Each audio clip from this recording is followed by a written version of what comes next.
Do'stimga xat yozdim. Aniqroq qilib aytadigan bo'lsam, SMS yozdim. Do'stim, ozgina moddiyot qiyin bo'lib qoldi. Shunga do'koningizdan bir muddatga uyga oziq-ovqat mahsulotlari olib tursak bo'ladimi? Birozdan keyin javob xati keldi. Sotuvchiga tayinlab qo'ydim.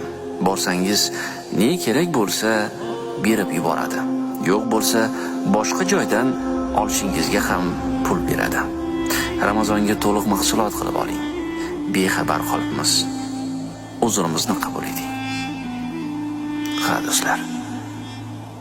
Bu men, bu siz, bu biz. Ramazon yaqin birodarlar.